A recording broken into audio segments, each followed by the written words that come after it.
Mamá, no la necesitamos, haga su vida lejos. Me soltó mi hija fría en la puerta. No discutí, solo asentí en silencio. Soy Zoraida, de 72 años, viuda y frente al mar. Esa noche, mi viejo cuaderno contable gestó mi resurrección. El sonido de la puerta de caoba, al cerrarse, todavía retumbaba en mis oídos, mientras arrastraba mi pequeña maleta de lona por la vereda. Las rueditas rechinaban contra el cemento perfecto del barrio residencial de la capital, un sonido áspero que contrastaba con el silencio pulcro y adinerado de la calle. Jimena, la niña a la que le enseñé a caminar sobre la arena húmeda de nuestro pueblo, me acababa de borrar de su vida con la misma facilidad con la que uno espanta a un insecto molesto. Yo había viajado 5 horas en un autobús con el pecho lleno de ilusiones. Ella me había llamado 3 días antes, apurada como siempre, para decirme que los niños estaban creciendo y que la casa nueva tenía una habitación de sobra en la planta baja. Yo, en mi infinita ingenuidad de madre vieja, creí que era una invitación para compartir, para cobijarnos, para que sus hijos conocieran el calor de una abuela que amasa pan los domingos. Vendí mis gallinas, regalé mis macetas de helechos a la vecina y empaqué mis blusas de algodón. Pero al llegar, la realidad me abofeteó antes de poder cruzar el umbral. Me recibió en el pórtico. Su esposo, un abogado de trajes caros que siempre me miró por encima del hombro, ni siquiera se asomó. Jimena me miró de arriba a abajo, deteniéndose en mis zapatos cómodos y en mi suéter gastado, y me soltó aquellas palabras. Dijo que lo había pensado mejor, que mi presencia iba a desordenar su rutina, que sus hijos tenían tutores y clases particulares, y que una mujer de mis costumbres no encajaba en su mundo. Haga su vida lejos. Cualquier otra mujer se habría desmoronado ahí mismo, habría llorado, habría suplicado, habría apelado a la memoria de los sacrificios pasados, a las noches sin dormir, a las fiebres curadas con paños de agua fría. Pero yo no. Yo metí la mano derecha en el bolsillo de mi abrigo y apreté un pesado abrecartas de bronce que siempre llevo conmigo, un objeto tosco y frío que perteneció a mi abuelo. Sentir su peso metálico me ancló a la tierra. No derramé una sola lágrima. Solo la miré a los ojos, esos ojos oscuros que heredó de su padre. Di media vuelta y caminé hacia la avenida para buscar un taxi que me llevara de regreso a la terminal de autobuses. El viaje de regreso a la costa fue un limbo de asfalto y luces borrosas. Apoyé la cabeza contra el cristal de la ventana del autobús y dejé que el traqueteo del motor masajeara mi cansancio. Durante 30 años trabajé como telefonista en la única central de nuestro puerto. Fui la mujer que conectaba las voces de todo el pueblo. Pasé décadas enteras con unos auriculares pesados sobre las orejas, enchufando y desenchufando cables en una pizarra enorme, uniendo a madres con hijos lejanos, a novios separados por el océano, a médicos con urgencias. Mi vida entera consistió en ser el puente invisible para que otros vivieran sus historias. Y mi historia, mi propia vida, la había reducido a un solo propósito: criar a Jimena. Hacía turnos dobles para pagarle los libros, las excursiones, la universidad en la ciudad. Me conformaba con los restos, con los zapatos remendados y las blusas desteñidas, todo para que ella no se sintiera menos que sus compañeras de clase alta. Y ahora, mientras el paisaje se volvía cada vez más verde y el aire acondicionado del autobús daba paso al olor a salitre que se filtraba por las rendijas, me daba cuenta del monumental error que había cometido, no por amarla, sino por haberme olvidado de mí misma en el proceso. La había convertido en mi único universo, y ella, como todo universo en expansión, simplemente me había dejado atrás, en el frío y oscuro vacío. Llegué a mi casa pasada la medianoche. El pueblo dormía bajo una manta de estrellas, y el mar rugía a lo lejos, un sonido constante que siempre me había servido de arrullo. Abrí la puerta de madera descolorida y entré a la sala a oscuras. Olía a encierro y a madera húmeda. Dejé la maleta en un rincón. La casa, que unas horas antes me parecía pequeña y solitaria, ahora se sentía inmensa. Un eco hueco rebotaba en las paredes limpias. Fui a la cocina, encendí la bombilla desnuda que colgaba del techo y puse agua a hervir para prepararme un té de manzanilla. Me senté a la mesa de pino. Frente a mí, sobre un pequeño estante, Descansaba un frasco de vidrio lleno de monedas de cobre antiguas que había coleccionado desde mi juventud. Me gustaba el olor metálico que dejaban en las manos y la forma en que brillaban cuando les daba la luz. Saqué un puñado y las esparcí sobre la mesa. Las moví con los dedos, escuchando el tintineo, buscando en ese sonido familiar algo de consuelo. Esperaba que en cualquier momento llegara el golpe, el nudo en la garganta, la opresión en el pecho, el llanto desgarrador de la madre abandonada. Estaba preparada para la tristeza. Sabía cómo era el luto. Lo había vivido cuando perdí a mi esposo hace 40 años. Pero mientras el agua hervía y el silbato de la tetera chillaba en el silencio de la madrugada, me di cuenta de que el dolor no venía. En su lugar, un calor extraño, espeso y vibrante, comenzó a subir desde la boca de mi estómago. No era furia, no era odio hacia Jimena. Era otra cosa, era un despertar. Me serví el té y caminé hacia mi cuarto. Al lado de la cama, sobre un escritorio viejo, estaba mi cuaderno contable. Era un libro grueso, de tapas verdes y duras, con hojas cuadriculadas donde durante décadas anoté cada centavo que entraba y salía de mi bolsillo. Ahí estaban registrados los sacrificios, matrícula de Jimena, zapatos de Jimena, viaje de estudios de Jimena. Cada línea era un testimonio de mi devoción y de mi propia invisibilidad. Abrí el cuaderno. Las primeras 100 páginas estaban llenas de mi letra apretada, sumando y restando miserias. Pasé las hojas hasta encontrar una página completamente en blanco. Tomé mi pluma de tinta negra, la misma que usaba en la central telefónica, y me quedé mirando el papel. Haga su vida lejos, había dicho ella. ¿Qué era mi vida? ¿Qué quedaba de Zoraida, la mujer, separada de Zoraida, la madre? Había pasado 72 años cumpliendo deberes. Fui buena hija, buena esposa por el corto tiempo que duró, buena trabajadora y una madre abnegada hasta el cansancio. Había seguido el guión que el mundo me había entregado sin saltarme una sola línea, y el pago final había sido una puerta cerrada en la cara. Apoyé la punta de la pluma sobre el papel cuadriculado. El trazo negro manchó el blanco perfecto. Empecé a escribir, al principio despacio, casi con timidez, como si alguien estuviera a punto de regañarme por desperdiciar tinta. Quiero aprender a nadar. Escribí la primera frase y me quedé mirando las letras. Toda la vida viviendo frente al inmenso océano Pacífico y nunca me había atrevido a meter la cabeza bajo el agua por miedo a ahogarme o por falta de tiempo. Siempre mirando el mar desde la orilla, cuidando que otros no se hundieran. Quiero pintar la fachada de mi casa de color amarillo brillante para que se vea desde los barcos. Continué. El pulso se me fue soltando. La pluma comenzó a deslizarse sobre el papel con una urgencia que no reconocía en mí. Quiero ir a la capital, no para ver a mi hija, sino para entrar a ese teatro enorme de terciopelo rojo y ver una ópera, aunque no entienda el idioma. Quiero comprarme una botella de vino tinto caro y bebérmela entera un martes por la tarde, solo porque estoy viva. Quiero dormir hasta las 11 de la mañana, sin sentir que estoy cometiendo un pecado. Quiero aprender a usar una de esas computadoras modernas para leer noticias de lugares a los que nunca voy a ir, pero que quiero saber que existen. Quiero tirar todos los platos desportillados que he guardado por lástima y comer todos los días en la vajilla buena. Escribí y escribí. Llené una página, luego otra y otra.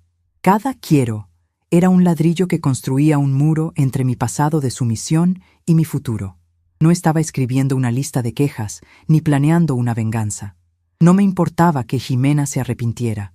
No quería que un día regresara llorando a pedirme perdón. El hilo invisible que me ataba a la necesidad de su aprobación, a la necesidad de sentirme útil para ella, se había cortado limpiamente en el pórtico de su casa. Durante horas, el único sonido en mi cuarto fue el rasgueo de la pluma contra el papel del cuaderno contable. Estaba saldando cuentas, sí, pero conmigo misma. Estaba cobrándome los años de postergación.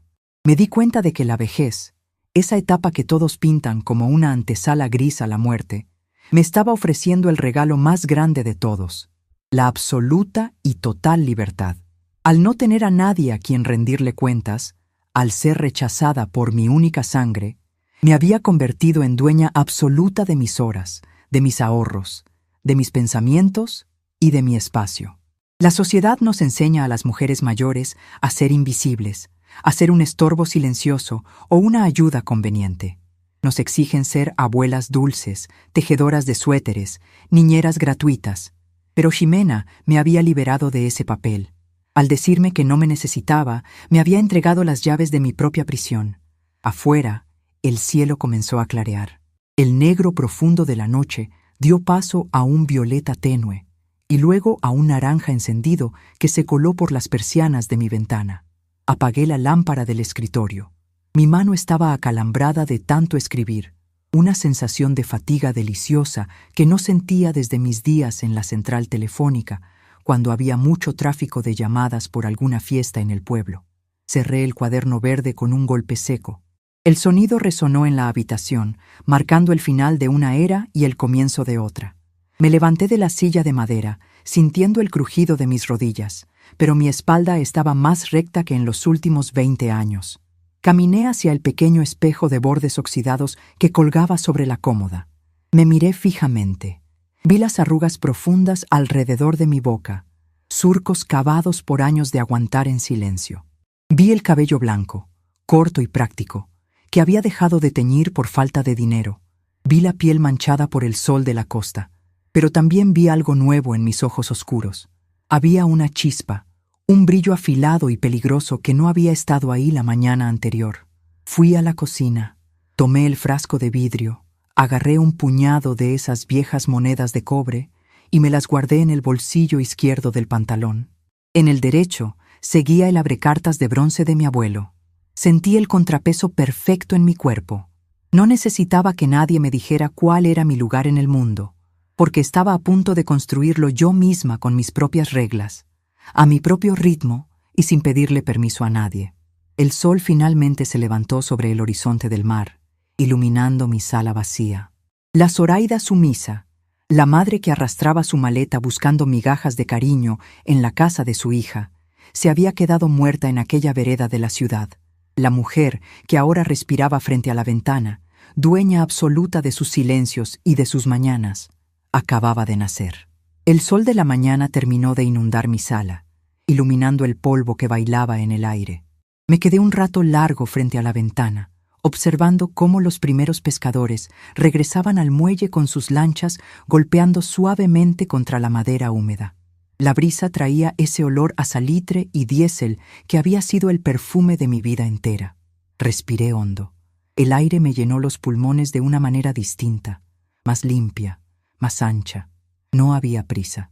No había ningún teléfono que contestar, ninguna hija a la que llamar para asegurarme de que los niños habían desayunado. La soledad, que hasta ayer me parecía un monstruo acechando en las esquinas de la casa, hoy se sentía como un escudo protector. Regresé a mi cuarto y me senté nuevamente frente al escritorio de madera. El cuaderno contable de tapas verdes seguía allí, abierto en la página donde había escrito mis nuevos mandamientos. Pasé la hoja.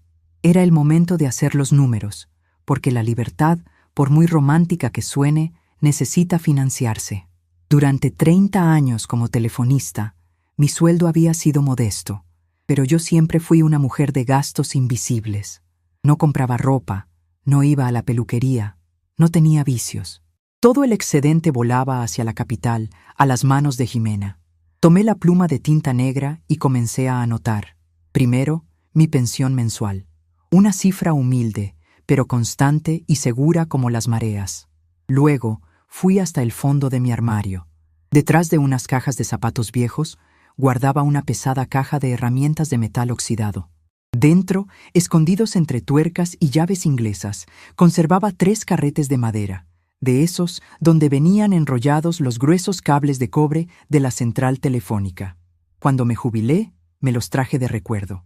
Nadie sabía que el centro hueco de esos carretes albergaba mis ahorros de emergencia. Saqué los billetes enrollados, los estiré sobre la colcha de mi cama y los conté uno por uno. El papel moneda crujía entre mis dedos, un sonido áspero y dulce a la vez. Al sumar todo en el cuaderno verde, el resultado me hizo soltar una carcajada corta y seca que rebotó en las paredes de la habitación. Era una suma considerable. Una pequeña fortuna para una mujer vieja que vive sola frente al mar.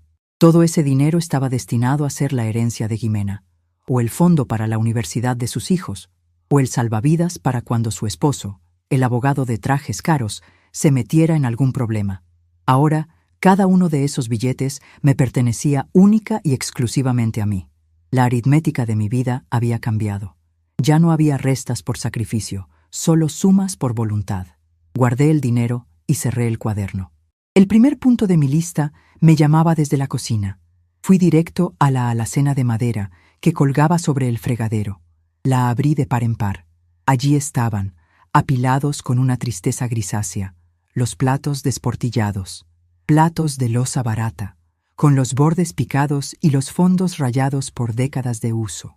Los había conservado porque a Jimena le gustaba llevarse la vajilla buena cuando venía de visita y veía algo que le combinaba con su comedor nuevo, dejándome a mí los restos.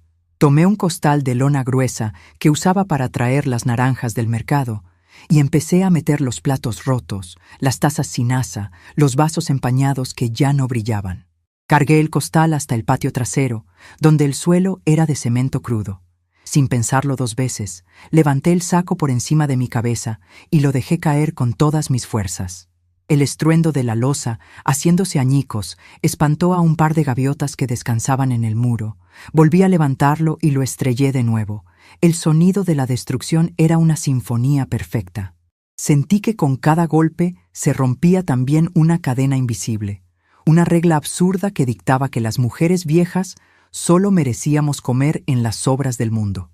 Regresé a la cocina, me sacudí el polvo de las manos y abrí el mueble bajo, el que casi nunca tocaba. Saqué de allí la vajilla de porcelana blanca con bordes dorados que me regalaron el día de mi boda.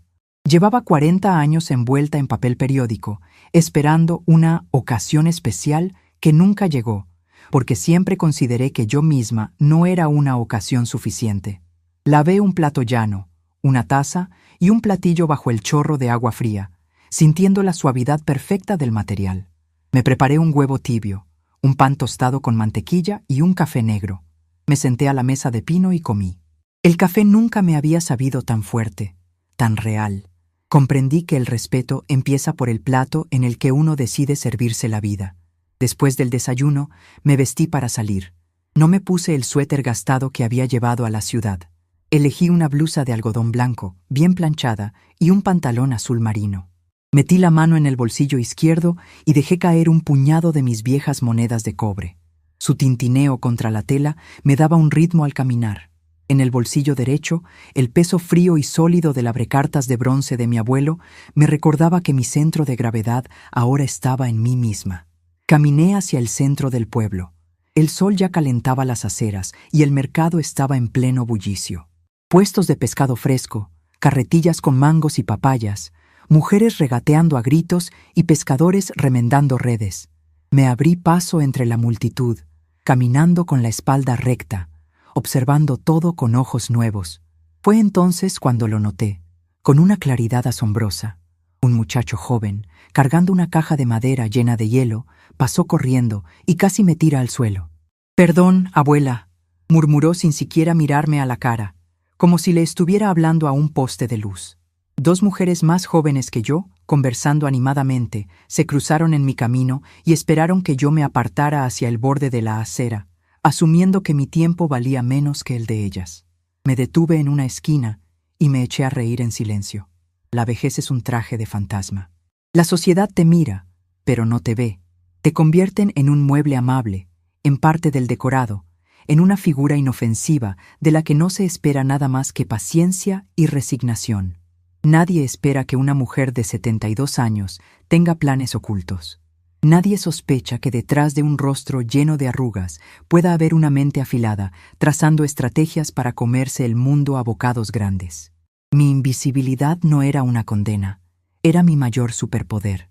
Podía hacer lo que me diera la gana y nadie intentaría detenerme porque ni siquiera notarían que me estaba moviendo. Llegué a la ferretería de don Fausto, un hombre corpulento y de bigote amarillento que llevaba toda la vida vendiendo clavos y cemento. Al entrar, la campanilla de la puerta anunció mi llegada. Fausto estaba despachando a un contratista y me hizo una seña con la mano para que esperara.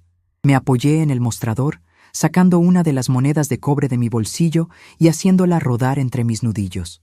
Cuando finalmente me atendió, lo hizo con esa voz condescendiente, lenta y excesivamente alta que la gente usa con los ancianos. «Buenos días, doña Zoraida. ¿Se le aflojó alguna bisagra en la casa? ¿Qué le damos hoy?» Lo miré fijamente a los ojos. «Quiero pintura, Fausto, y no me grite, que tengo el pelo blanco, no los oídos tapados». Fausto parpadeó, desconcertado por mi tono firme. Carraspeó y bajó la voz. «Disculpe, doña Zoraida, ¿pintura para qué? ¿Va a retocar los marcos de las ventanas? Tengo un blanco humo muy bonito, muy discreto, ideal para la fachada completa de la casa», lo interrumpí. «Y no quiero blanco humo, ni beige, ni ningún color de hospital. Quiero amarillo». «¿Amarillo?» Fausto frunció el ceño, apoyando ambas manos en el mostrador, mostrándome un catálogo. «Bueno, tengo este tono crema o un amarillo pastel que es muy suavecito, no cansa la vista». «No me está entendiendo, Fausto. Quiero el amarillo más brillante y escandaloso que tenga en su tienda. Quiero un amarillo que parezca que el sol se estrelló contra mi pared. Un amarillo que los barcos puedan ver desde alta mar en medio de una tormenta». El hombre me miró como si me hubiera vuelto loca. Buscó en la parte de atrás de su catálogo y señaló un color llamado amarillo girasol radiante. «¿Este?» «Doña Zoraida, con todo respeto, ese color lo usan para pintar las boyas y los letreros de precaución. Va a llamar mucho la atención. A su edad, ¿no prefiere algo más tranquilo?» Apreté el abrecartas de bronce dentro de mi bolsillo, sintiendo la punta roma contra la yema del pulgar. «Ese es exactamente el que quiero. 14 galones. Y brochas gruesas, rodillos y cinta de papel. Todo de la mejor calidad. Me lo manda a mi casa antes del mediodía». Saqué un fajo de billetes de mi bolso, producto de mi incursión mañanera en los carretes de madera, y conté el dinero exacto sobre el mostrador de vidrio. Fausto tragó saliva, tomó los billetes con torpeza y me entregó el recibo sin decir una palabra más. Me di media vuelta y salí de la ferretería, dejando atrás su mirada de absoluto desconcierto. Mi siguiente parada era el muelle viejo. El sol ya estaba alto y el reflejo en el agua me obligó a entrecerrar los ojos. El océano Pacífico se extendía frente a mí, inmenso, azul oscuro, rugiendo con una fuerza antigua. Durante décadas, ese mar había sido solo el telón de fondo de mi vida, un paisaje hermoso pero ajeno. Le tenía un respeto teñido de pavor. Ahora quería sumergirme en él. Caminé por los tablones de madera hasta el final de la estructura, donde los muchachos del pueblo se juntaban para lanzarse al agua y pescar con sedal. Allí estaba Braulio, un chico de unos 20 años, de piel curtida por la sal y el cabello decolorado por el sol, famoso en el puerto por sumergirse a pulmón para sacar pulpos de las rocas. Estaba desenredando una red cuando me paré junto a su sombra. «Braulio», lo llamé, con voz clara. El muchacho levantó la vista, sorprendido de ver a una señora mayor en el extremo del muelle. «Dígame, doña Zoraida, ¿se le perdió algo por aquí?»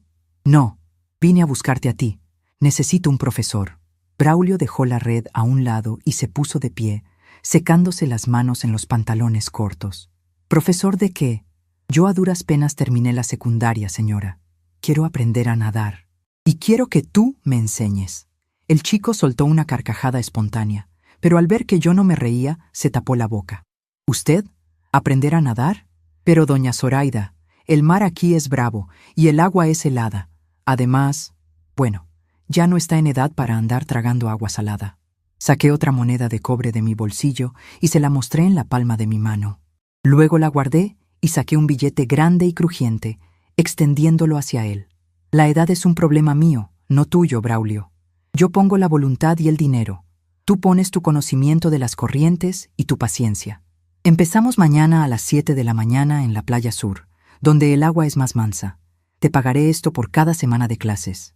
Si logras que flote sin hundirme como una piedra, te doy un bono a fin de mes. ¿Trato?» Braulio miró el billete, luego me miró a los ojos, buscando algún rastro de demencia senil. Al no encontrar más que una determinación de hierro, asintió despacio, casi con respeto. «A las 7 en la playa sur, doña Zoraida. Lleve ropa cómoda». Asentí con la cabeza y comencé el camino de regreso a casa. El viento soplaba fuerte, alborotando mi cabello blanco. Mis pasos sobre la madera del muelle sonaban firmes, rítmicos.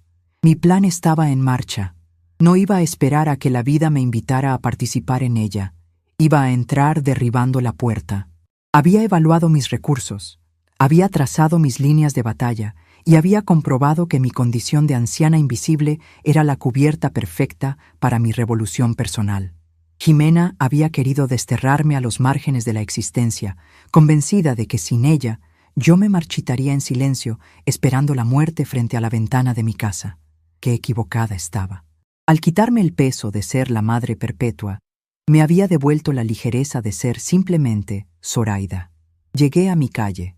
Mi casa se veía pequeña y descolorida, con la pintura descascarada por años de abandono salino. Sonreí al imaginarla convertida en un faro de color amarillo insolente, un grito de vida en medio de la monotonía del vecindario. Metí la mano en el bolsillo derecho y acaricié por última vez el abrecartas de bronce. Esa mañana, el puerto entero me vio pasar con mi andar tranquilo, sin sospechar que, bajo el disfraz de una anciana inofensiva, acababa de nacer la mujer más peligrosa del pueblo, una que ya no tenía absolutamente nada que perder y todo un mundo por conquistar. El agua del Océano Pacífico no acaricia, muerde. Esa fue la primera lección que aprendí a la mañana siguiente, cuando el reloj apenas marcaba las 7 y la niebla del puerto todavía se enredaba en los postes de luz. Llegué a la playa sur, envuelta en una toalla gruesa, usando un traje de baño enterizo de color azul marino que había comprado la tarde anterior en la tienda de rebajas del centro. Mis rodillas temblaban un poco por el frío, pero mi mandíbula estaba apretada. En el bolsillo de mi bata de toalla, las monedas de cobre chocaban unas con otras, dándome el compás necesario para no retroceder. Braulio ya estaba ahí, metido en el agua hasta la cintura, con el torso desnudo y la piel erizada por la brisa helada. Me miró llegar con una mezcla de respeto y lástima. Yo sabía lo que estaba pensando, que a los 72 años los huesos son de cristal y los pulmones de papel. Pero no me importó. Dejé la bata sobre una roca seca, tomé aire y caminé hacia el mar. Los primeros pasos fueron una tortura. El agua helada me cortaba la respiración, subiendo por mis pantorrillas llenas de venas marcadas, luego por mis muslos flácidos, hasta llegarme al estómago. Sentí un pánico atroz, un instinto primitivo que me gritaba que diera media vuelta, que regresara a la seguridad de mi casa con olor a encierro, a mi taza de té y a mi luto silencioso. Durante décadas, mi única relación con el peligro había sido escuchar tragedias a través de los cables telefónicos de la central. Ahora, el peligro me rodeaba por completo, inmenso y salado. «No luche contra el agua, doña Zoraida», me indicó Braulio, acercándose para sostenerme por los codos. «El mar es más fuerte que usted. Si pelea, se hunde. Tiene que dejar que la sostenga». Esa frase me golpeó más fuerte que las olas. Había pasado mi vida entera luchando para sostener a Jimena, para mantenerla a flote en un mundo de apariencias, sacrificando mi propio oxígeno. ¿Qué pasaría si simplemente dejaba de hacer fuerza? Hice lo que el muchacho me pidió. Me incliné hacia atrás, cerré los ojos y solté el peso de mi cuerpo. Braulio puso una mano bajo mi espalda y otra bajo mi nuca. El agua helada me cubrió las orejas, silenciando el rugido del viento y el graznido de las gaviotas. De pronto, el mundo entero se redujo al sonido de mi propia respiración hueca bajo el mar. Y entonces ocurrió el milagro. Braulio retiró las manos despacio, y yo no me fui al fondo. Mis pies se elevaron, mi pecho se expandió. Estaba flotando. Abrí los ojos y vi el cielo inmenso, de un azul pálido, surcado por un par de nubes delgadas. Una lágrima caliente se escapó por la comisura de mi ojo y se mezcló instantáneamente con el océano. No era de tristeza, sino de un alivio aplastante. Era ingrávida. La vieja Zoraida, la madre descartada, la viuda invisible, pesaba menos que una pluma sobre el agua. Las clases continuaron todos los días. Mi cuerpo viejo protestaba cada tarde con dolores musculares que no sabía que existían, pero mi mente estaba más afilada que nunca. Anotaba mis progresos en el cuaderno de tapas verdes, justo debajo de mis nuevos mandamientos. Para el jueves de esa misma semana, la ferretería de don Fausto cumplió con su entrega. Un camión de plataforma dejó 14 galones de pintura amarillo girasol radiante, apilados en mi pórtico, junto con brochas, rodillos y cinta adhesiva. Cuando abrí la primera lata y revolví el contenido con un palo de madera, el color era tan intenso, tan violento y alegre, que casi me hizo entrecerrar los ojos. Me puse unos pantalones viejos, una camisa de botones deshilachada y comencé a pintar. No contraté a nadie. Quería que cada centímetro de esa transformación llevara mi pulso. Subida en un pequeño banco de madera, empecé a cubrir el gris triste y descascarado de la fachada con aquel amarillo escandaloso. El vecindario no tardó en reaccionar. Mi invisibilidad de anciana se hizo añicos en cuestión de horas. La primera en asomarse fue Leocadia, la vecina de enfrente, una mujer de mi edad que vivía obsesionada con barrer las hojas secas de su acera y quejarse de la juventud. Cruzó la calle a paso rápido, secándose las manos en su delantal a cuadros. «Zoraida, por el amor de Dios», exclamó, llevándose una mano al pecho. «¿Qué estás haciendo? Ese color lastima la vista. Parece que un camión de transporte escolar se estrelló contra tu casa. ¿Qué va a decir Jimena cuando venga a visitarte?» Mojé el rodillo en la bandeja de pintura, escurriendo el exceso con lentitud deliberada, y me giré para mirarla. «Jimena no va a venir, Leocadia, y el color es exactamente para eso, para que lastime la vista. Llevo 40 años viviendo en una casa que parece un mausoleo. Si a alguien le molesta el amarillo, que mire hacia el mar, que es bastante grande». Leocadia abrió la boca, pero no supo qué decir. Dio media vuelta y regresó a su casa murmurando algo sobre la senilidad y la pérdida del buen juicio. Yo sonreí, metí la mano en el bolsillo para tocar el abrecartas de mi abuelo y seguí pintando. Para el final del fin de semana, mi casa era un faro incandescente. Se veía desde el muelle, desde la plaza del mercado y, seguramente, desde los barcos pesqueros que regresaban de madrugada. Era una declaración de guerra silenciosa contra la monotonía de la muerte en vida. El martes siguiente, decidí cumplir otro punto de la lista de mi cuaderno verde. Fui a la única tienda de licores importados del puerto y me paseé por los pasillos con las manos entrelazadas en la espalda. No sabía nada de vinos, pero recordaba los nombres que el esposo de Jimena pedía en los restaurantes caros a los que me llevaron un par de veces por compromiso. Tomé una botella de Cabernet Sauvignon que costaba el equivalente a 2 semanas de mis compras de mercado.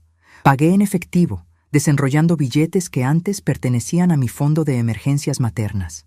Llegué a casa a las 4 de la tarde. El sol de otoño entraba por la ventana, bañando la sala en una luz dorada que hacía juego con mi nueva fachada. Destapé la botella con torpeza, pero con decisión, usando un sacacorchos viejo. El líquido rojo oscuro y espeso llenó una de las copas de cristal de la vajilla buena que había rescatado de las cajas de embalaje. Corté un trozo de queso maduro, me senté en el sillón frente a la ventana y le di el primer sorbo. El sabor era fuerte, maderoso, un poco áspero al principio, pero dejaba un calor reconfortante en el pecho. Estaba saboreando mi propia libertad. Fue exactamente en ese momento, a las 4:30 de la tarde de un martes, cuando el teléfono sonó. No era un timbre moderno. Era el campaneo metálico y pesado de mi viejo teléfono de disco negro, el mismo aparato que había tenido en la sala durante 30 años. El sonido rompió la paz de la tarde. Dejé la copa sobre la mesita de centro. Sabía quién era. Jimena solía llamar los martes, siempre apurada, siempre mientras conducía al supermercado o esperaba en la fila del banco. Me levanté despacio, sin la urgencia de antes. En el pasado habría corrido tropezando con los muebles para no perder la llamada, aterrada de que me colgara. Esta vez dejé que sonara 5, 6, 7 veces. A la 8ª campanada, levanté el auricular pesado y frío. «¿Aló?», dije con voz neutra. «¡Mamá! ¡Por Dios! ¿Qué estabas haciendo? Pensé que te habías caído en el baño o algo así». La voz de Jimena entró por el cable, cargada de esa irritación condescendiente que tan bien conocía. «Estaba tomando una copa de vino, Jimena. ¿Qué necesitas?». Hubo un silencio largo en la línea. El ruido del tráfico de la capital se colaba por el auricular. «¿Vino? ¿A las 4 de la tarde?», preguntó, desconcertada. «En fin, te llamo porque supongo que ya se te pasó el berrinche de la semana pasada. Quería saber si ya estás más tranquila». Sabes cómo es Roberto con sus rutinas, y los niños necesitan su espacio. Lo hice por tu bien, mamá, para que no te estresaras con el ritmo de la ciudad. Era la táctica de siempre. Dar vuelta a la bofetada para que pareciera una caricia. Esperaba mi llanto. Esperaba que yo dijera: sí, mi amor, perdóname por incomodar. Te extraño mucho, los extraño a todos. Esperaba que me arrastrara de vuelta a mi posición de sumisión, conformándome con sus migajas telefónicas. Tomé una de las monedas de cobre de mi bolsillo y comencé a golpearla suavemente contra el mueble de madera donde descansaba el teléfono. Tap, tap, tap. No hubo ningún berrinche, Jimena, respondí, con la voz más calmada y firme que había usado en toda mi vida. Me dijiste que no me necesitabas y que hiciera mi vida lejos. Fue un consejo excelente. Lo estoy siguiendo al pie de la letra. Mamá, por favor, no empieces con el papel de mártir. Sabes que te queremos, pero tienes que entender tu lugar. Los niños preguntaron por ti el domingo. Una mentira táctica. Sus hijos adolescentes apenas despegaban la vista de sus teléfonos móviles cuando yo iba de visita. Diles a los niños que estoy muy bien, dije, mirando por la ventana hacia la calle.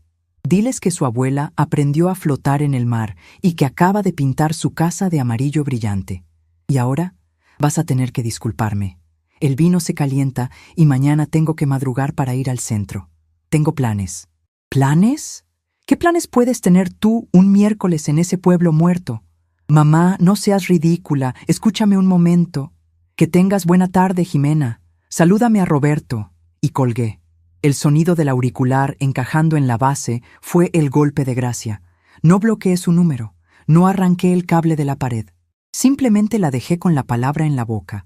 Algo que en 40 años de maternidad jamás me había atrevido a hacer. Me quedé parada frente al aparato unos segundos, esperando que volviera a sonar. Y sonó. Timbró con una estridencia furiosa. Jimena no soportaba perder el control de la narrativa. No contesté. Tomé mi copa de vino, caminé hacia el cuarto, saqué mi cuaderno verde de contabilidad y taché con mi pluma de tinta negra la línea que decía: beberme una botella de vino tinto caro un martes. El teléfono dejó de sonar al cabo de un par de minutos, derrotado por mi silencio absoluto. El triunfo no estaba en gritarle mis verdades, ni en exigirle disculpas que no sentiría.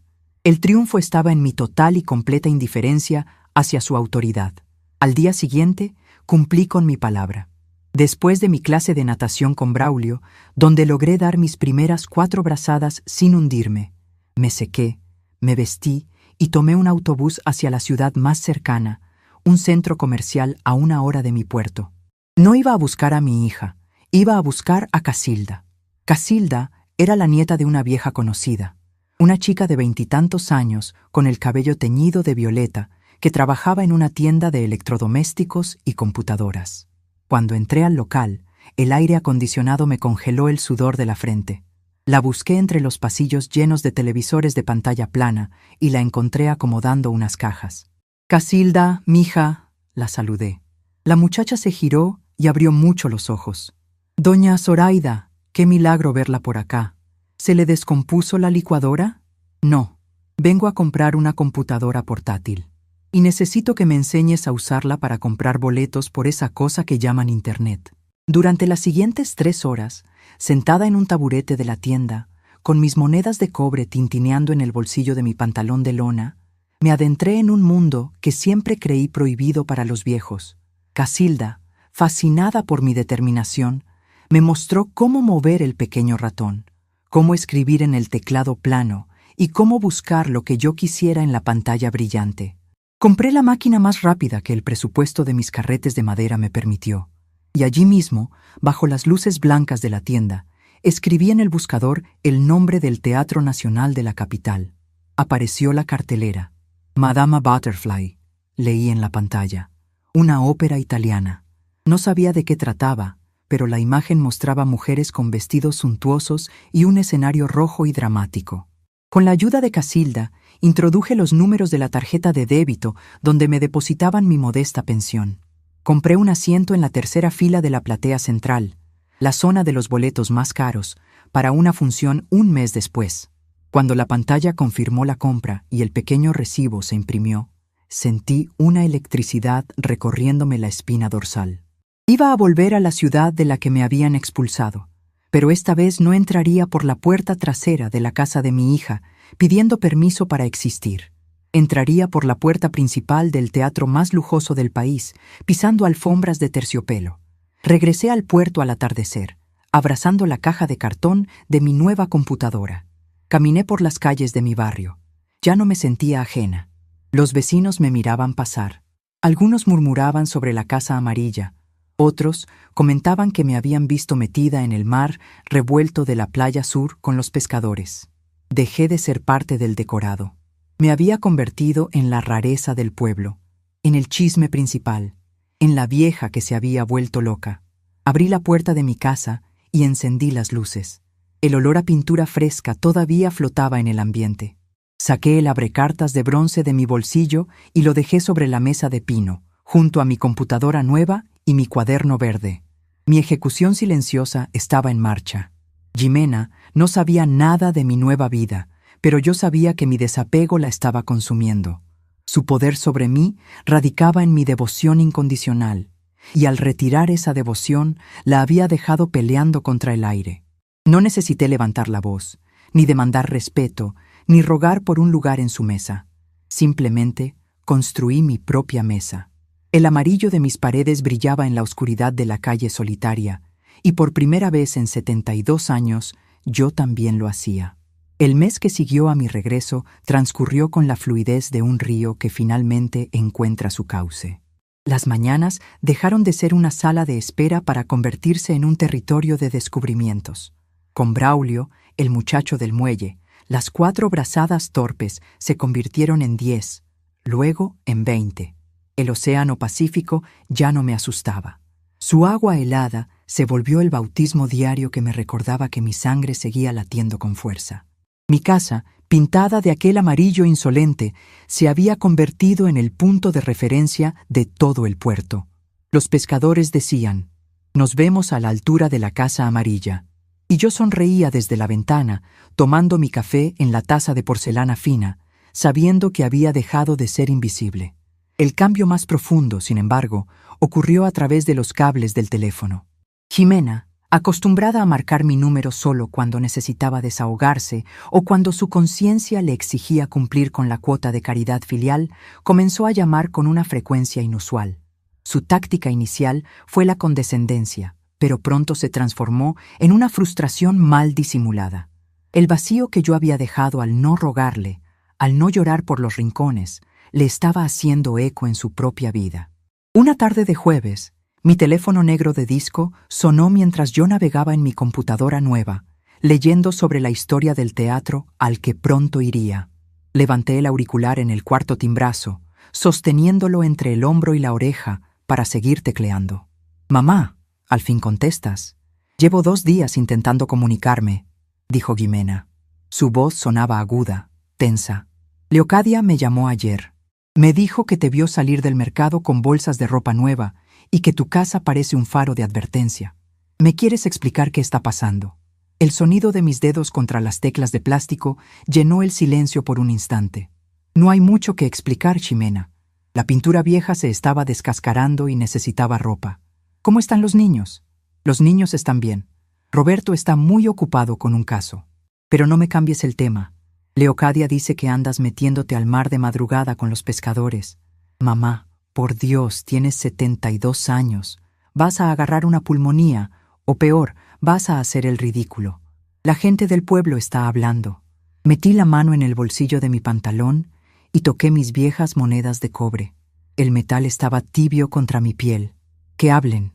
La gente que no tiene vida propia siempre tiene mucho que decir sobre la de los demás».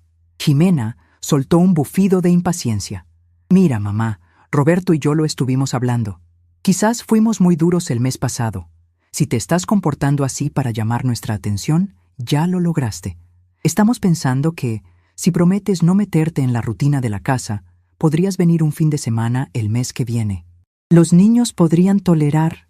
«No puedo el mes que viene», la interrumpí con un tono tan suave como definitivo. «¿Cómo que no puedes?» Su voz tropezó, como si acabara de pisar un escalón que no existía.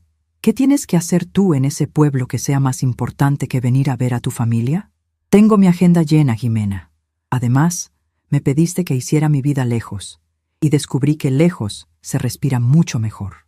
Te dejo, que el agua para el té está hirviendo. Salúdame a Roberto. Colgué antes de que pudiera articular una respuesta. El auricular descansó sobre su base de baquelita negra con un clic definitivo. No sentí culpa, ni remordimiento, ni esa vieja punzada en el estómago que solía acompañar cada uno de mis supuestos fracasos como madre. Lo único que sentí fue una inmensa y reparadora paz. El poder no reside en gritar más fuerte que el otro, sino en negarse a participar en la pelea. Al quitarle a Jimena el control sobre mis emociones, la había dejado peleando contra un fantasma. Yo ya no era su saco de boxeo, ni su red de seguridad, ni su excusa. El día de mi viaje a la capital amaneció despejado. No saqué la pequeña maleta de lona con rueditas chillonas. En su lugar, empaqué un bolso de cuero oscuro que había comprado en la capital de la provincia con otra parte de mis ahorros rescatados de los carretes de alambre. Ya no usaba blusas desteñidas ni suéteres que olían a naftalina. Me vestí con un traje sastre de color carbón, de corte impecable, que me hacía caminar con la columna recta. En el cuello me anudé un pañuelo de seda gris perla. Me miré en el espejo de bordes oxidados, el único objeto viejo que decidí conservar para recordar siempre de dónde venía. La mujer que me devolvía la mirada tenía el cabello blanco y corto, pero sus ojos oscuros brillaban con la ferocidad de un lobo que acaba de romper su cadena. Guardé 3 monedas de cobre en mi bolsillo izquierdo y el pesado abrecartas de bronce de mi abuelo en el derecho. Caminé hacia la terminal de autobuses del puerto. Los vecinos me saludaron a mi paso, esta vez no con lástima, sino con una curiosidad teñida de respeto. Don Fausto, el ferretero, levantó la mano desde su mostrador, y yo le respondí con un leve asentimiento. El viaje de 5 horas en autobús fue diametralmente opuesto al anterior. La vez pasada, el asfalto me parecía un corredor hacia la humillación. Esta vez, era una alfombra roja hacia mi propia redención. Vi el paisaje cambiar, los cerros áridos dando paso a los edificios altos y grises de la capital. Cuando bajé en la terminal principal, el ruido de la metrópoli me golpeó, pero no me encogí. Tomé un taxi y le di una dirección exacta en el centro histórico, muy lejos del barrio residencial de calles perfectas donde vivía Jimena. Me hospedé en un hotel antiguo, de esos que tienen pisos de madera crujiente y lámparas de lágrimas de cristal en el vestíbulo. La habitación era sencilla pero elegante, con una cama grande de sábanas blancas y almidonadas. Por primera vez en mi vida, iba a dormir en una cama que yo no tendría que tender al día siguiente, en un cuarto que yo no tendría que limpiar. Dejé mi bolso de cuero sobre una silla tapizada y me acerqué a la ventana que daba a una avenida bulliciosa. Faltaban 3 horas para la función. Fue entonces cuando sonó el teléfono celular que Casilda, la muchacha de la tienda, me había ayudado a comprar y configurar la semana anterior. La pantalla iluminada mostraba el nombre de mi hija. Leocadia, la vecina chismosa, seguramente había hecho su trabajo de informante y le había avisado que me vio subir al autobús directo a la ciudad. Dejé que el aparato vibrara sobre la mesa de noche de caoba. Observé la luz de la pantalla encenderse y apagarse, una y otra vez. Al tercer intento, deslicé el dedo por el cristal y llevé el aparato a mi oreja. «Mamá», dijo Jimena, y esta vez no había condescendencia ni enojo fingido. Había una urgencia real, casi desesperada. «Leocadia me llamó, me dijo que te subiste al expreso de las 10. Llevo 2 horas esperando que toques el timbre de mi casa. Roberto hasta canceló una reunión. ¿Dónde estás? Te fuiste a la terminal equivocada, ¿verdad?» Me senté al borde de la cama, alisando la tela de mi pantalón de carbón. «No, Jimena, me bajé en la terminal correcta. Estoy en un hotel en el centro histórico». El silencio del otro lado de la línea fue tan pesado que casi pude escuchar el engranaje de su mente tratando de procesar la información. ¿En un hotel? ¿Por qué estás en un hotel si nosotros tenemos la habitación de la planta baja vacía? Mamá, por favor, deja esta tontería. Pásame la dirección. Le diré a Roberto que pase a recogerte ahora mismo. No vas a quedarte sola en el centro. Es peligroso. Sonreí. Una sonrisa triste y pequeña, pero firme. Qué curioso es el ser humano. Solo valoramos el control cuando sentimos que se nos escapa de las manos. No voy a ir a tu casa, Jimena. Vine a la capital porque tengo asuntos propios. Compré un boleto para el Teatro Nacional. Voy a ver una ópera esta noche. ¿Una ópera? La voz de mi hija se quebró, oscilando entre la incredulidad y la ofensa. ¿Me estás diciendo que viajaste 5 horas, gastaste dinero en un hotel y en un teatro de lujo y no pensabas siquiera venir a ver a tus nietos? Mamá, soy tu hija. No puedes simplemente venir a mi ciudad y actuar como si yo no existiera. Tu ciudad es muy grande, Jimena, respondí sintiendo el peso frío del abrecartas en mi bolsillo. Y tú me dejaste muy claro hace un mes que mi presencia desordenaba tu rutina y que yo no encajaba en tu mundo. Te hice caso. Construí un mundo nuevo donde sí encajo y resulta que me gusta mucho. Mamá, yo no quise decir eso. Tú me malinterpretaste. Lo dijiste exactamente así, y te lo agradezco. Fue el mejor favor que me has hecho en la vida. Ahora tengo que colgar. Debo arreglarme para el teatro y no quiero llegar tarde. Mamá, no me cuelgues, escúchame. Corté la llamada. Luego, con la destreza que Casilda me había enseñado, apagué el teléfono por completo. Lo guardé en el cajón de la mesa de noche. Ya no habría más interrupciones.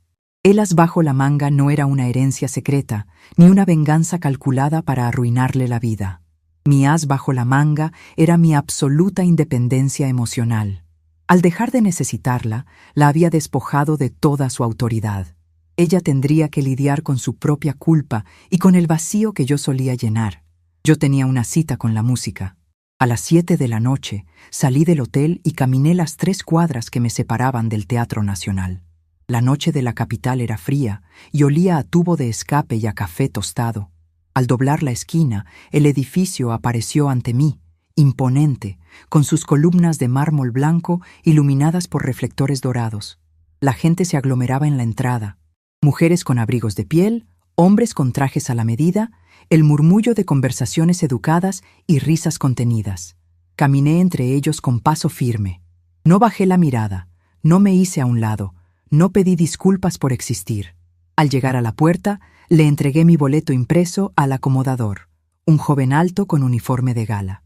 Él miró el papel, luego me miró a mí, y con una inclinación respetuosa me indicó el camino. Tercera fila, platea central, señora. Por la puerta principal y a la derecha. Disfrute la función. Entré al recinto y el aliento se me atoró en la garganta. Era un palacio de terciopelo rojo y pan de oro. Una enorme lámpara de araña colgaba del techo, iluminando los frescos de ángeles y musas. El sonido de los músicos afinando sus instrumentos en el foso se elevaba como un enjambre de abejas metálicas. Encontré mi asiento, una butaca mullida y amplia, justo en el centro de la acción. Me senté, apoyé las manos sobre mis rodillas y respiré hondo. A mi lado se sentó una pareja de mi edad, de aspecto adinerado. La mujer me miró y me sonrió amablemente. «Es una producción hermosa», me dijo, en voz baja. «¿Es su primera vez viendo Madama Butterfly?»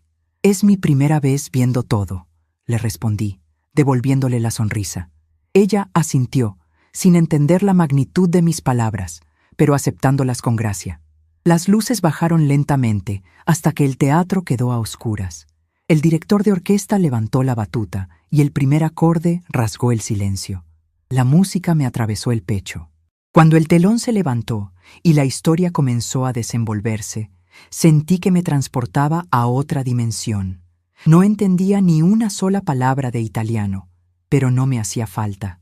La voz de la soprano, cargada de dolor, de esperanza y de una devoción suicida, me hablaba en un idioma que yo conocía perfectamente. Vi a esa joven mujer en el escenario, esperando a un hombre que la había abandonado, aferrándose a la ilusión de que un día volvería para darle el valor que ella misma se negaba. La vi sacrificar su vida, su honor y su cordura por alguien que había seguido adelante sin mirar atrás. Y mientras las notas agudas llenaban el teatro y arrancaban lágrimas a los espectadores de las filas traseras, yo me mantuve con los ojos secos. Comprendí que esa historia en el escenario era la historia que la sociedad había escrito para mí. La vieja viuda que se consume esperando la llamada de su hija. La madre abnegada que muere de tristeza en una casa gris frente al mar porque ya no es útil. Yo estuve a punto de ser Madama Butterfly. Estuve a unos segundos, en aquel pórtico de la casa de Jimena, de clavar en mi propio pecho el puñal de la lástima y el abandono, pero no lo hice. Cuando la obra llegó a su trágico final y el telón cayó pesadamente contra el piso de madera, el teatro entero estalló en aplausos ensordecedores. La gente se puso de pie, gritando «¡Bravo!». Yo también me levanté.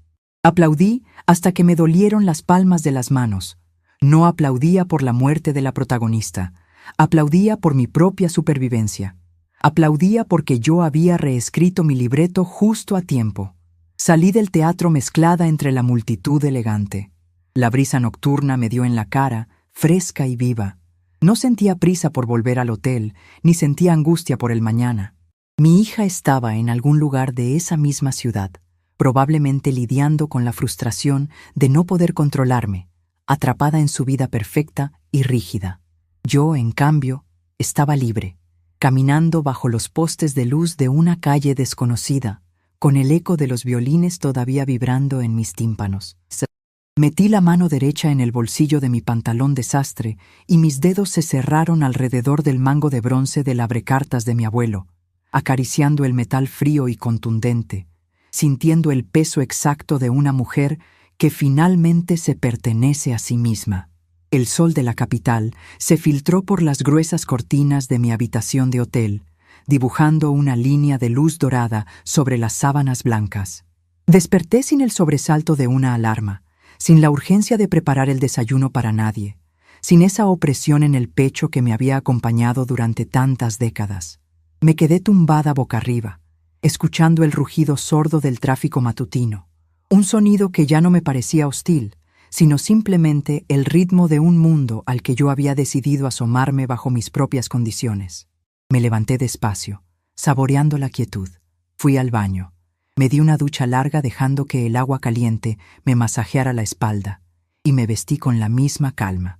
Antes de salir de la habitación, abrí el cajón de la mesa de noche y saqué el teléfono celular. Lo encendí. Había 3 mensajes de voz de Jimena y una decena de textos largos, llenos de reproches, disfrazados de preocupación. No escuché los audios ni leí los mensajes completos.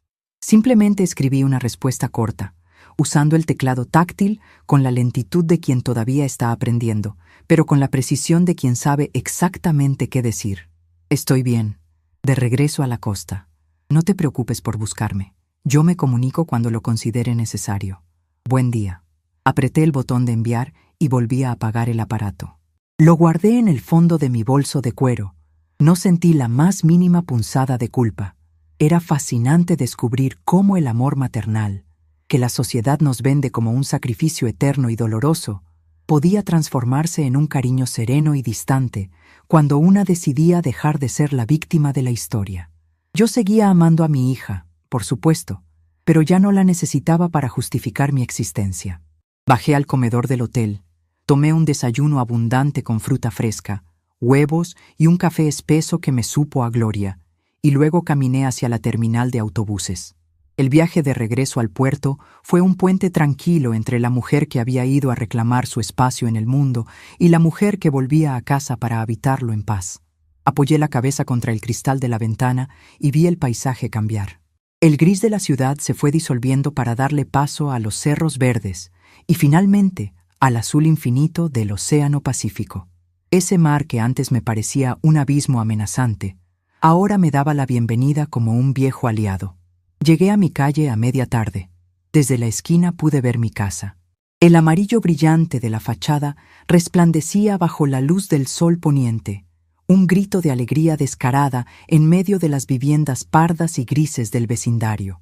Mientras caminaba por la vereda arrastrando mis pasos firmes, vi a Leocadia barriendo su entrada. Al verme, detuvo la escoba. Esperé el sermón de siempre, la mirada de desaprobación o el comentario mordaz sobre mi viaje repentino. Pero Leocadia no dijo nada de eso. Se apoyó en el palo de la escoba y me miró de arriba abajo, deteniéndose en mi bolso de cuero y en mi postura recta. «Zoraida», dijo, con una voz que carecía de su habitual tono de queja. «Escuché por ahí que te fuiste al gran teatro de la capital». Me detuve frente a su cerca de alambre. Metí la mano en mi bolsillo izquierdo y dejé que mis dedos acariciaran las monedas de cobre.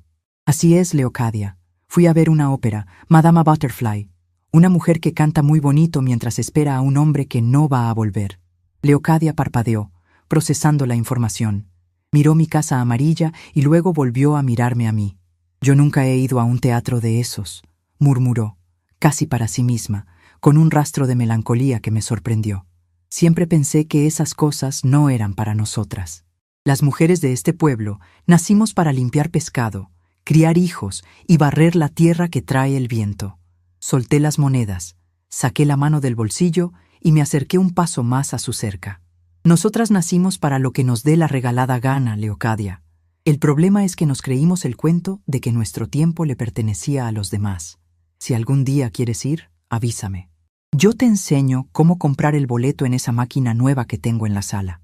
La dejé allí, parada con su escoba, asimilando una posibilidad que probablemente nunca antes había cruzado por su mente. Abrí la puerta de madera de mi casa y el olor a salitre y a encierro limpio me abrazó. Dejé el bolso sobre el sillón y caminé directo a mi cuarto. Sobre el escritorio de madera, mi cuaderno contable de tapas verdes me esperaba abierto en la página de mis mandamientos. Tomé la pluma de tinta negra y tracé una línea gruesa y firme sobre la frase: «Quiero ir a la capital para ver una ópera». Me senté en la silla, sintiendo el silencio de la casa. Un silencio que ya no pesaba, que no esperaba ser roto por el timbre del teléfono ni por los pasos de nadie. Era un silencio fértil.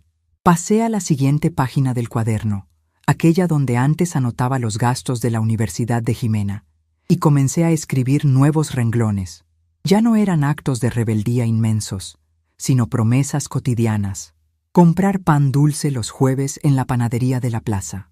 Aprender los nombres de las constelaciones que se ven desde el techo. Plantar geranios rojos en macetas de barro para que contrasten con la pared amarilla. Al amanecer del día siguiente, me puse mi traje de baño azul marino y caminé hacia la playa sur. La bruma todavía cubría la arena fría. Braulio me esperaba junto a la orilla, desenredando un sedal de pesca. Al verme llegar, sonrió ampliamente. Pensé que se había aburrido del agua salada, doña Zoraida. Como se fue a la ciudad grande, creí que ya no iba a querer nadar con nosotros los simples mortales. Me quité la bata de toalla, sintiendo la mordida del viento en mis brazos flácidos. La ciudad grande tiene mucho ruido, Braulio, pero aquí tengo mi mar. Vamos, que hoy quiero ver si puedo llegar hasta la boya roja. Entré al agua sin dudarlo. El frío me golpeó el pecho, pero mi cuerpo ya conocía la rutina. Ya no luché contra la marea. No me dejé dominar por el pánico. Me incliné hacia adelante, estiré los brazos y comencé a bracear. 1, 2, 3. Mi respiración marcaba el compás. El agua me sostenía. Braulio nadaba a mi lado, vigilando, pero ya no me sostenía por los codos. Yo avanzaba por mi propia cuenta. Sentí la sal en mis labios, la resistencia del agua contra mis piernas, la inmensidad del océano debajo de mí. Era un punto minúsculo en medio del Pacífico, una anciana de 72 años flotando en la inmensidad, pero nunca en toda mi vida me había sentido tan grande, tan absurdamente poderosa. Las semanas comenzaron a tejerse unas con otras, formando un tapiz completamente nuevo. Mi rutina se volvió un ritual de complacencias personales.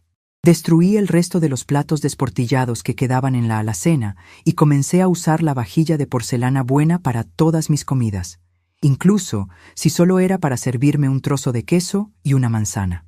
Las noches de los martes se convirtieron oficialmente en mis noches de vino tinto y lectura en la computadora. Casilda, la muchacha del cabello violeta, vino un par de veces a la casa para enseñarme a buscar documentales sobre lugares remotos y terminamos tomando té y hablando sobre la vida. Descubrí que la juventud no nos rechaza por ser viejos. Nos rechaza cuando nos comportamos como muebles tristes. Cuando una mujer mayor arde con luz propia, la gente se acerca a calentarse las manos. Mi relación con Jimena entró en una dinámica que ella jamás habría podido predecir. A mediados del segundo mes, después de mi viaje a la capital, el teléfono de disco sonó un domingo por la mañana. Yo estaba regando mis nuevos geranios rojos. Entré, me sequé las manos en el pantalón y levanté el auricular. «Mamá», dijo, y su voz sonaba cansada, desprovista de toda la arrogancia de antaño. «Soy yo. Hola, Jimena». «¿Cómo están los niños?», pregunté, con una cordialidad genuina, la misma que usaría con una vecina lejana. «Están bien, creciendo. Roberto está de viaje por trabajo. Otra vez. La casa está enorme y silenciosa. Mamá, yo quería pedirte disculpas por lo que pasó el día que viniste. Fui una estúpida. Estaba estresada, no sabía lo que decía. Quiero que vengas. Los niños te extrañan, y yo también. Tenemos la habitación lista. Puedes traer tus cosas. No importa si desordenas un poco». Escuché sus palabras y esperé sentir aquella vieja sacudida de necesidad. Esperé que mi corazón de madre diera un vuelco, que las lágrimas acudieran a mis ojos, que mi instinto me obligara a empacar la maleta de lona y correr a sus brazos para perdonarla y retomar mi papel de salvavidas incondicional. Pero no sentí nada de eso. El nudo que me había atado a ella durante décadas se había disuelto en el agua del océano. La escuché con ternura, pero desde la otra orilla de un río que ya no pensaba cruzar. Ella no me extrañaba a mí, Zoraida. Extrañaba a la figura dócil que le resolvía el peso de la culpa y le aliviaba la soledad de su matrimonio vacío. Metí la mano derecha en el bolsillo y envolví mis dedos alrededor del abrecartas de bronce de mi abuelo. Su peso me ancló al presente. «Te perdono, Jimena», dije, y era completamente cierto. No había rencor en mi voz. «Entiendo por qué lo hiciste, y no te guardo ningún resentimiento. Pero no voy a ir a vivir contigo». «¿Por qué no?». Su voz se quebró un poco. «Es tu familia, mamá, es tu lugar». «No, mi amor.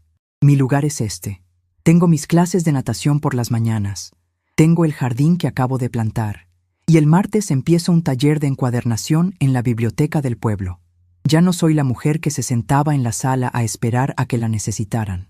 Hice mi vida lejos, tal como me pediste, y resulta que me he enamorado profundamente de esta vida». Hubo un silencio largo. Escuché el sonido de su respiración entrecortada por la línea telefónica. Estaba llorando. En el pasado, ese sonido me habría destrozado el alma. Ahora, lo entendía como una parte necesaria de su propio crecimiento. Ella también tenía que aprender a sostenerse sola, sin usarme de muleta. «Puedes venir a visitarme cuando quieras», añadí en un tono suave. «La casa es amarilla, no tiene pérdida. Te prepararé ese pan amasado que te gusta, pero vendrás de visita a mi territorio, bajo mis reglas». «Te desconozco, mamá», susurró ella, limpiándose la nariz. «Yo también me estoy desconociendo, Jimena, y es la mejor sensación del mundo. Cuídate mucho». Colgué el teléfono con una delicadeza absoluta. No hubo un portazo, no hubo un corte abrupto. Fue el cierre suave de una puerta que ya no necesitaba cerrarse con llave, porque yo ya no tenía miedo de lo que hubiera al otro lado. Me quedé mirando el aparato negro por unos segundos y luego volví al patio a terminar de regar mis plantas. El verdadero triunfo, la realización más profunda de mi existencia, no se construyó con gritos ni con venganzas grandilocuentes. No necesité arruinar la vida de mi hija para salvar la mía. Mi victoria se forjó en el silencio de mi propia mente, en la decisión inquebrantable de dejar de ser un satélite orbitando alrededor de los demás para convertirme en mi propio sol. La sociedad comete un error terrible con los viejos. Nos jubilan de las fábricas, de las oficinas, de las centrales telefónicas, y asumen que también debemos jubilarnos de la vida. Nos empujan hacia los rincones de las casas, esperando que nos conformemos con mirar por la ventana cómo el mundo sigue girando sin nosotros. Pero la vejez no es el cuarto de los trastos rotos, es el momento de la verdad. Es la única etapa de la vida donde las deudas están pagadas, donde las apariencias dejan de importar, donde el «¿qué dirán?» pierde todo su peso porque los que hablan ni siquiera nos ven. La invisibilidad que el mundo nos impone es, en realidad, el camuflaje perfecto para hacer exactamente lo que se nos dé la gana. Esa tarde preparé mi taza de té. Tomé un puñado de mis viejas monedas de cobre y salí al pórtico de mi casa amarilla.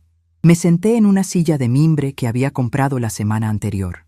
El sol comenzaba a hundirse en el horizonte del Océano Pacífico, tiñendo el cielo de naranjas y violetas, los mismos colores que vi aquella madrugada en la que escribí mis primeros mandamientos en el cuaderno verde. Hice sonar las monedas en mi mano izquierda. Su tintineo metálico se mezcló con el sonido de las olas rompiendo a lo lejos y con el graznido de las gaviotas. En mi bolsillo derecho, el abrecartas de bronce descansaba inactivo. Ya no lo necesitaba como un arma para aferrarme a la tierra. Mi fuerza ya no provenía de los objetos del pasado, sino de mi propia voluntad presente. Observé a mis vecinos caminar por la calle. Unos niños corrían persiguiendo una pelota. Unos pescadores regresaban cansados con sus redes al hombro. Yo estaba allí, sentada en el centro de mi propia vida, entera, rotunda y libre de cualquier atadura. Había cruzado el puente invisible que me separaba de mí misma, y al mirar hacia atrás, supe con absoluta certeza que jamás volvería a dar un solo paso hacia las sombras.